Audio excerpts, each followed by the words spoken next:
হিজল বনে নাকি কিছু একটা ঘুরে বেড়ায়। কেউ বলে জিন, কেউ বলে অপদেবতা, আবার কেউ বা বলে রাতের বেলা হিজল বনে যেও না, ওখানে ভূত আছে। স্টোরি বাই রকিবুল, ভয় পাবে তুমিও। হ্যালো ভিউয়ার্স, আসসালামু আলাইকুম।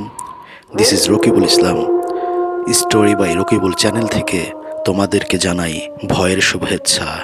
বন্ধুরা, আজকেও আমি তোমাদের কাছে নিয়ে এসেছি একটি ভয়ঙ্কর ঘটনা।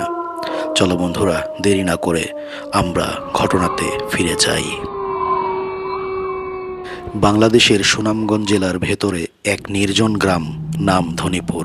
সিলেট থেকে বাসে যেতে হয় সুনামগঞ্জ শহরে, তারপর সেখান থেকে নৌকায় 1 ঘন্টা হাওরের ভেতর দিয়ে যেতে হয় ওই গ্রামে। বর্ষার সময় পুরো গ্রামটির চারপাশে পানি থই থই করে, আর শুকনো মৌসুমে হিজল আর করচ গাছের ঘন বনে ভরে ওঠে চারপাশ। ওই হিজল বন নিয়েই গ্রামের মানুষের মধ্যে রয়েছে অদ্ভুত সব গল্প। এই গ্রামের এক ছেলে রাশেদ ঢাকায় পড়াশোনা করে। শহরে পড়াশোনা করলেও সে তার গ্রামকে ভালোবাসে, তাই প্রায়ই ছুটিতে গ্রামে চলে যায়। রাশেদ ছোটবেলা থেকেই ওই গ্রামের একটি কথা শুনে বড় হয়েছে, সেটি হলো হিজল বনে রাতে যেও না। গ্রামের মানুষের বিশ্বাস, রাত নামলেই ওই বনে কিছু ঘোরাফেরা করে। কেউ বলে জিন, কেউ বলে অপদেবতা, আবার কেউ বলে ওরা নাকি আগে মানুষ ছিল। রাশেদ এগুলো কখনোই বিশ্বাস করতো না, কিন্তু গ্রামে রাশেদের যেসব বন্ধুরা থাকে তারা সবাই মনে প্রাণে এগুলোকে মানে, বিশ্বাস করে।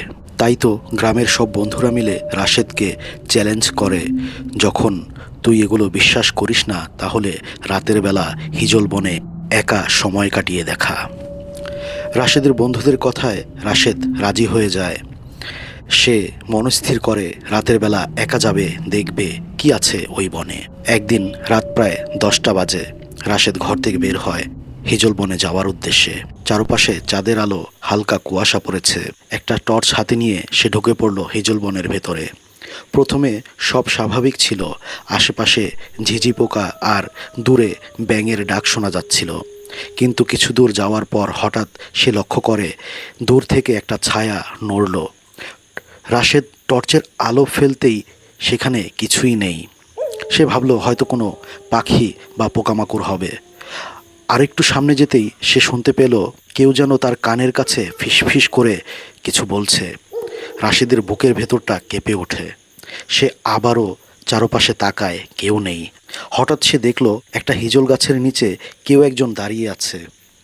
লম্বা চুল, সাদা কাপড় পরা, মুখ দেখা যাচ্ছে না। প্রথমে রাশেদ ভেবেছে গ্রামের বন্ধুরা তার সাথে মজা করছে। সে ধীরে ধীরে এগিয়ে যায়, কিন্তু যত কাছেই যায় ততই স্পষ্ট হতে থাকে তার চিন্তাধারা। কারণ ওটা মানুষ না, ওই জিনিসটার পা মাটিতে নেই, শূন্যে ভাসছে।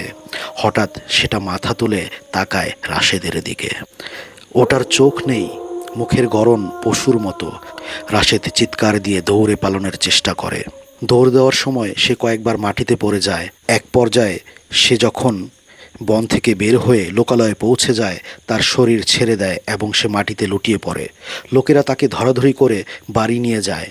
তার পরের দিন স্বাভাবিক জীবনে ফিরলেও সেই রাতের ঘটনা যখনই রাশেদের মনে পড়ে, তার শরীর ভার হয়ে যায়, শরীর ঠান্ডা হয়ে যায়, তার অন্তর শিউরে ওঠে।